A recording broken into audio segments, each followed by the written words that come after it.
ভালো আছো? আমিও ভালো আছি, তবে খুব ভালো নেই। গরমে একদমই ভালো লাগছে না। যতক্ষণ ঘরে আছি ফ্যানের তলায় ততক্ষণই আরাম, বাইরে বেরোলে আবার সেই গরম। এই একটু আগেই ফিরলাম মেয়েকে নিয়ে, মেয়ের পড়া ছিল সকালবেলায়। ওর বাবা অ্যাকচুয়ালি ওকে গিয়ে দিয়ে এসছে পড়ার ওখানে, আমি আবার ছুটির সময় ওকে নিয়ে এলাম। নিয়ে এখন এসে বাড়িতে এসে চা খাচ্ছি। সকালবেলা ব্রেকফাস্ট কিছুই করিনি, সকালে 1 কাপ চা আর বিস্কুট খেয়েছি। গরমে আমার কোনো কিছুই খেতে ইচ্ছা করছে না, পুরো চাটাই খাচ্ছি। তা যাই হোক, তা আজকে তো শনিবার, সকালবেলা ওর বাবা অফিসে চলে গেছে টিফিন নিয়ে। এখন দুপুরবেলা যে রান্না আছে সেই রান্নাটা ভাবছি করবো আজকে, কারণ শনিবারে নিরামিষ রান্না মানে অনেক কিছুই করতে হয়, শুধু ডাল আলু সেদ্ধ তো খাওয়া যাবে না। শনিবার দিনকে আমাদের বাড়িতে একটু পনির আনা হয়, একটু পনির করবো ইচ্ছা আছে। তারপরে একটু ধোকার ডালনা রেসিপি, ওটা করব। দেখি আর কি করা যায়। চলো দেখতে পাবে কি রান্না করি, সব তোমাদের সাথে শেয়ার করবো। যাই হোক, আমার ভিডিও কেমন লাগছে তোমরা কমেন্টস করো, তাহলে বুঝতে পারবো যে আমার ভিডিও তোমরা দেখছো, তোমাদের ভালো লাগছে। ঠিক আছে, চলো কি করি সব তোমরা দেখতে পাবে আজকে।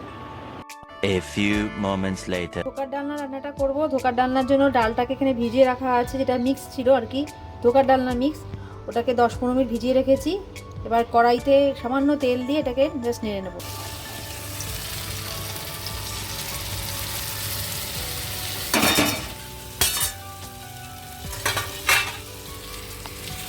এখন রান্না করব পনির। কেটে রেখে দিয়েছি অল্প করে আলু আর ক্যাপসিকাম। পনিরটা একটু ভেজে নিচ্ছি।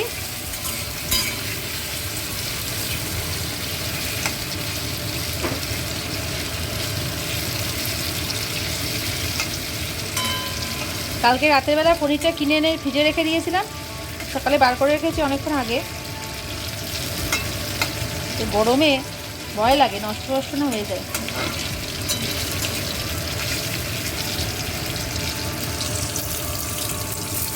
এখন তো পনির রান্না এরকম হয়, দোকান থেকে আমরা পনির কিনে আনি। একটা সময় তো পনির তো এরকমভাবে ছিল না, ছানা এনে ছানার ডালনা যেটা রান্না, আজ থেকে বছর 10-15 আগে, তখন ওই ছানা এনে ছানাটাকে বড়ার মতন করে ভেজে ছানা ডালনা হতো। তারপর তো এখন পনির কিনতে পাওয়া যায়, পনিরটা এইভাবে রান্না করি আমরা।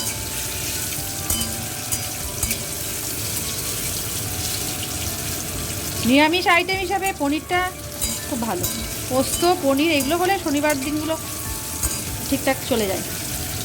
সবসময় মাছ খেতে ভালো লাগে না, একঘেয়েমি মাছ, আর গরমে তো ভালো লাগেই না, তবুও একঘেয়েমি মাছের ঝোল মাংসর রোজ ভালো লাগে না। মাঝে মাঝে একটু স্বাদ বদল করতে গেলে এরকম ধরনের রান্নাগুলোকে করতে হয়। কড়াইতে পনিরের জন্য জিরে, তেজপাতা আর 2-1টা গরম মশলা ফোড়ন দিয়েছি, দিয়ে আলুটাকে জাস্ট ভেজে নেব। এরপর কেটে রাখা ক্যাপসিকাম, পনিরের ভিতরে আমি ক্যাপসিকামটাও দিই, আমার ভালো লাগে ক্যাপসিকামের গন্ধটা।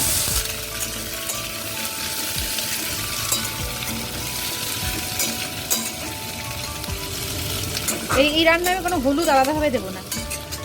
এই রান্নাতে একটা মশলা দেবো, আদা বাটা তো দেবই, তার সাথে এভারেস্টের শাহি পনির মশলার এই প্যাকেটটা আমি এনেছি।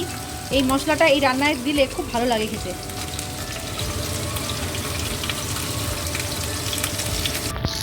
এর মধ্যে আদা বাটাটা দিয়েছি, আর সাথে এই মশলাটা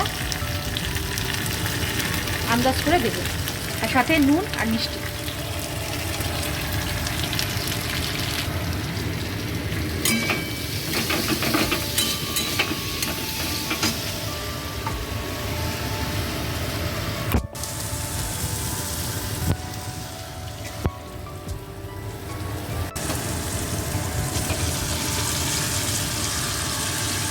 পনিরটা দিয়ে দিলাম, এরপর সামান্য একটু মিষ্টি দিয়ে জল দিয়ে ঢাকা দিয়ে দেবো।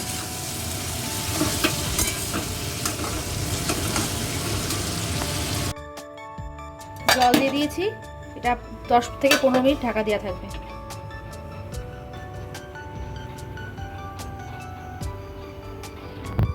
রান্নাটা করবো এখন। ধোকাটাকে এরকম সাইজ করে কেটে নিয়েছি, এবার তেলে ভাজবো, তেলে ভেজে ধোকা রান্নাটা করবো। ধোকাগুলোকে ভেজে নিচ্ছি তেলে, বটি মতন সাইজ করে কেটে নিয়েছি। এখন ধোকা ডালনা রান্নাটা করছি। জিরে লঙ্কা ফোড়ন দিয়েছি, তার টমেটো কুচিয়ে দিয়েছি, আর হচ্ছে আলুটা ভেজে নেব।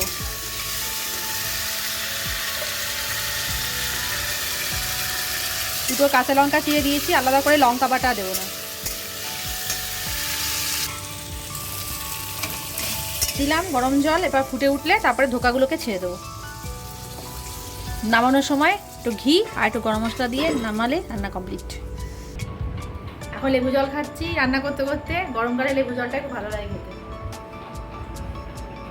এর মধ্যে একটু বিট নুন দিলে পারতে, বিট নুন দিলে ভালো হতো। একটু রাখো দিয়ে দিচ্ছি। হ্যাঁ, একটুখানি রাখো দিয়ে দিচ্ছি।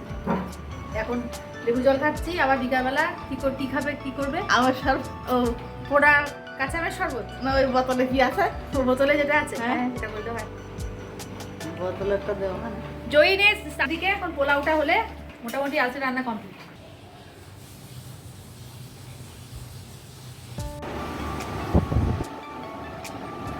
আমাদের বাড়িতে একজন বিটিএস লাভার আছে। সে সারাদিন বিটিএসের গান শোনে। এই যে পড়া হচ্ছে, কত লক্ষ্মী মেয়ে আমার। পড়তে গেছিলো, পড়ে এসে সকালে খেয়ে টেয়ে নিয়ে আবার বসে পড়ছে, কারণ বিকেলে আবার পড়া আছে। তবে ল্যাপটপটা অবশ্য খুলে রেখে দিয়েছে, জানি না পরে আবার পড়ার ফাঁকে ফাঁকে আবার দেখবে কিনা। আচ্ছা ঠিক আছে, তুই পড়ছিস, মন দিয়ে পড়। 1টা বাজলে চান করে নিবি।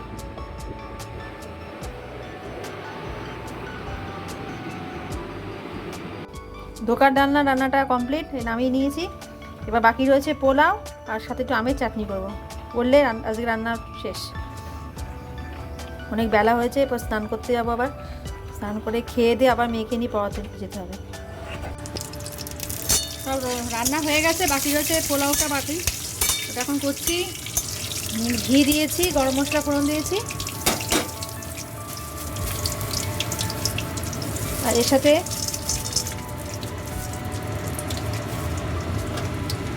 কাজু বাদামটা ভেজে নেব। এর মধ্যে সামান্য একটু আদা বাটা দিয়েছি। আর আমি পোলাওয়ের চালটা ঘেটে যাবে বলে আমি আগে পোলাওয়ের চালটা, গোবিন্দভোগ চালটা হলুদ দিয়ে মাখিয়ে তারপরে ভাতটা করে নিয়েছিলাম আগে। দিয়ে দাও।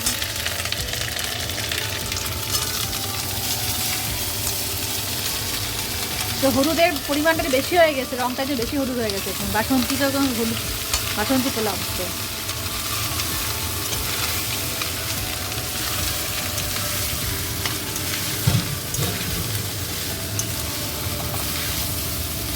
কালারটা মোবাইলের আলোটা ঠিক পরিষ্কার বোঝা যাচ্ছে না।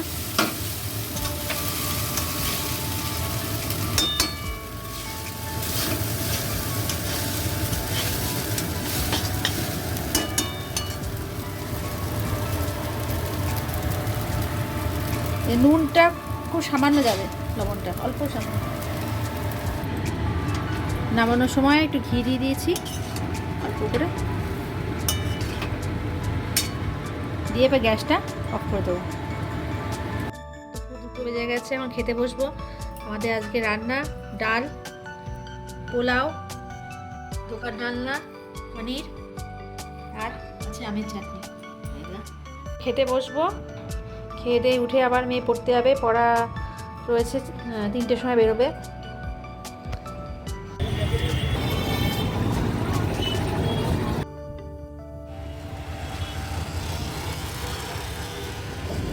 এখন আমার মেয়ের পড়ার ওখানে যাচ্ছি। ওকে আগে দিয়ে এসেছিলাম, এখন ওকে আনতে যাচ্ছি। ওকে নিয়ে এখন বাড়ি ফিরছি। একটু মেঘলা মেঘলা হয়ে আছে আকাশটা, বৃষ্টিটা হলেই তো ভালোই হয়। হবে বলে মনে হচ্ছে না, গরম তো সাংঘাতিক রয়েছে। দেখা যাক সন্ধ্যার দিকে যদি ঝড় বৃষ্টি হয়।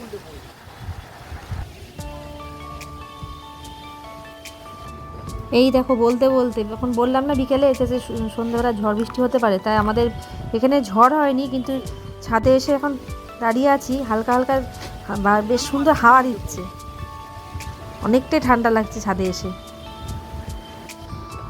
ভিডিওটা আজ এই পর্যন্তই। ভিডিওটা যদি তোমাদের ভালো লেগে থাকে তোমরা লাইক, কমেন্টস আর অবশ্যই সাবস্ক্রাইব করে দিও। আজকের মতন টাটা।